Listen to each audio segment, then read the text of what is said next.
तो हमें मानव समाज की वर्तमान आवश्यकता का ज्ञान अवश्य होना चाहिए। और ये आवश्यकता क्या है? मानव समाज अब किसी देश विशेष या जाति विशेष की भौगोलिक सीमाओं से बंधा नहीं है। यह मध्य युग की अपेक्षा अधिक व्यापक है और अब एक राज्य अथवा एक मानव समाज की सार्वभौम प्रवृत्ति परिलक्षित होती है।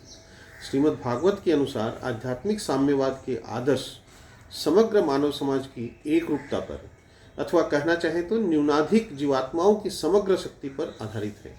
महान विचारक इसे सफल आदर्शवाद बनाने की आवश्यकता का अनुभव करते हैं। श्रीमद् भागवत द्वारा मानव समाज की इस आवश्यकता की पूर्ति हो सकेगी।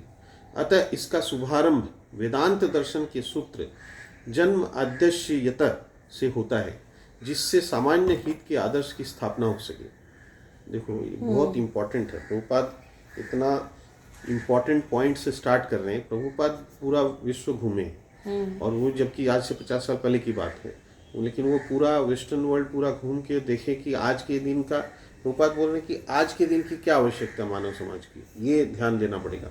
उस पर भी प्रभुपाद ध्यान दे रहे हैं कि आज के दिन मानव समाज की आधुनिक युग में क्या आवश्यकता है। और वो आवश्यकता प्रभुपाद यहाँ पे बोल रहे हैं कि किसी देश विशेष या जाति विशेष की भौगोलिक सीमाओं से बंधा हुआ नहीं है। तो मानव समाज, क्योंकि आज के दिन पूरा ग्लोबलाइजेशन हो गया ना, पूरा वर्ल्ड की बात करता है लोग, तुरंत America, Europe, Russia, Germany, Australia इस तरह की बातें करता है। खाली हम लोग कलकत्ता या बंगाल की बात नहीं करता, या खाली भारतवर्ष, खाली अपना देश, उसकी बात नहीं है, क्योंकि पूरा ग्लोबलाइजेशन हो गया, ग्लोबल पर्सपेक्टिव से लोग सोचता है। तो प्रभुपाद उसकी बात कर रहे हैं कि आज के दिन ये समाज की ये आवश्यकता इस तरह से होगी, ग्लोबल थॉट से। उसके बावजूद भी प्रभुपाद बोल रहे हैं कि आध्यात्मिक साम्यवाद जो है, आध्यात्मिक साम्यवाद मतलब स्पिरिचुअल इक्वालिटी।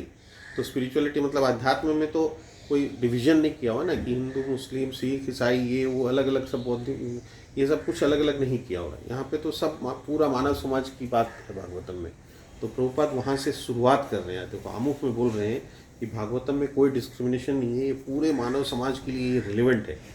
पूरे मानव समाज को एक देखता है, एक रूप से देखता है, एक समझता है, और उसके बेसिस पे पूरी भागवतम का ये। इसलिए प्रभुपाद देखिए यहाँ पे एक लाइन और लिखे हैं कि अतः इसका शुभारंभ वेदांत दर्शन के सूत्र जन्म अध्यक्ष से होता है, जिससे सामान्य हित के आदर्श की स्थापना हो सके।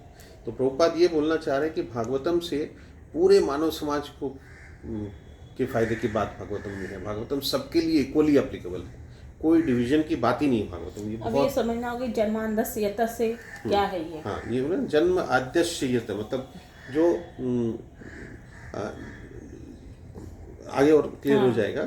तो लेकिन ये बात मेन बोल रहे प्रभुपाद की भी, पूरा भागवतम जो है ये पूरे मानव समाज के लिए इक्वली एप्लीकेबल है, कोई डिवीजन नहीं है।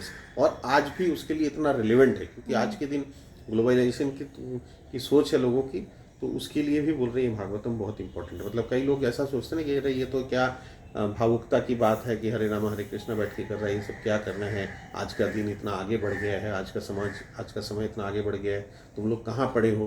प्रभुपाद ये बता रहे हैं कि भागवतम आज के दिन भी कितना रिलेवेंट है, कितना इम्पोर्टेंट है। ये बहुत बड़ी बात प्रभुपाद यहाँ से, उल्टे ये पढ़ने से और अच्छा से ग्रो कर पाएंगे। बिल्कुल वही प्रभुपाद बोल रहे। इस समय मानव समाज विस्मृति के अंधकार में नहीं है।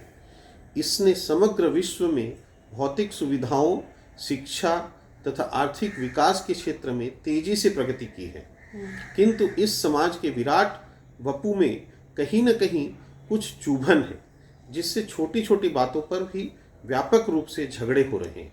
अतः ऐसे दिशाबोध की आवश्यकता है जिससे सामान्य हित के लिए मानवता शांति, मैत्री तथा समृद्धि के क्षेत्रों में एक हो सके। श्रीमद् भागवत से इस आवश्यकता की पूर्ति होगी, क्योंकि यह समग्र मानव समाज के पुनः अध्यात्मीकरण के लिए एक सांस्कृतिक भेंट है। कितनी इम्पोर्टेंट बात प्रभुपाद यहाँ बोल रहे हैं। वो बोल रहे हैं कि देखो आज के दिन लोग बोल रहे हैं, मानव समाज बोल रहे हैं, हम लोग कितनी तरक्की कर गए, कितने आगे बढ़ रहे हैं, भौतिक कुछ सुविधाएं इतनी बढ़ गई, इतने तरह तरह के roads, highways, bridge, airports, fly कर रहे हैं, रेलवे में जा रहे हैं, कितना तरह की सुविधा बढ़ी, शिक्षा इतनी आगे बढ़ गई है, आर्थिक विकास इतना हो रहा है, इतना डेवलपमेंट हो रहा है, इतनी बड़ी बड़ी फैक्ट्रियाँ, तरह तरह के नया टेक्नोलॉजी, ये वो कितना कुछ आ रहा है। लेकिन फिर भी प्रभुपाद बोल रहे कि कहीं ना कहीं चुभन है, यानी कि कहीं ना कहीं कुछ प्रॉब्लम है जिससे छोटी छोटी बातों पर भी व्यापक रूप से झगड़े हो रहे हैं। छोटी छोटी बातों पे लोग झगड़ रहे हैं, तरह तरह जहाँ तहाँ युद्ध हो जा रहा है और तुरंत खतरा हो जा रहा है विश्व युद्ध का, कि विश्व युद्ध हो सकता है, इस तरह का खतरा मंडराने लगता है। तो ये जो छोटी छोटी बातों पर इतना झगड़ा हो रहा है, इसके तरफ ध्यान देके प्रभुपाद बोल रहे हैं, इसको इंगित करके कि सामान्य हित के लिए मानवता की शांति, मैत्री तथा समृद्धि के क्षेत्रों में एक हो सके, ऐसी आवश्यकता है।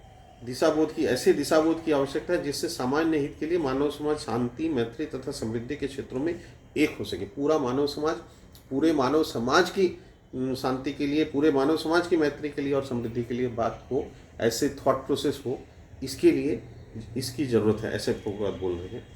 और फिर बोल रहे हैं कि श्रीमद् भागवत से इस आवश्यकता की पूर्ति होगी, क्योंकि यह समग्र मानव समाज के पुनः अध्यात्मीकरण के लिए एक सांस्कृतिक भेंट है। पुनः अध्यात्मीकरण मतलब एक्चुअली तो ओरिजिनली तो हम लोग अध्यात्म में थे ही, मानव समाज तो अध्यात्म में था। धीरे धीरे चूंकि विस्मृति होती गई हमारी, माने सत्य युग से त्रेता, त्रेता से द्वापर, द्वापर से कलयुग, यहाँ आते आते चूंकि हम लोग की स्मृति क्षीण होती चली गई, बुद्धि कम होती चली गई, आयु कम होती चली गई। तो ये जो स्मृति चली गई जाते जा रही है, तो हम लोग भगवान से हमारा जो रिलेशन है इसको भूलते चले जा रहे हैं। इसके तरफ प्रभुपाद ध्यान देके बोल रहे हैं कि ये जो आध्यात्मिकरण, वापस आध्यात्मिकरण की जरूरत है, और इसमें श्रीमद् भागवतम हमको हेल्प करेगा ताकि हम समग्र मानव समाज के बारे में सोच सकें। और क्या है ना, देखिए समाज में या विश्व में बुराई भी रहेगा, अच्छाई भी रहेगा, लेकिन ऐसा नहीं होना चाहिए कि बुराई का ज़्यादा ये हो जाए। तो हम लोग को बैलेंस करके रहना है। मतलब आज से नहीं, बुराई तो हम लोग का सतयुग त्रेता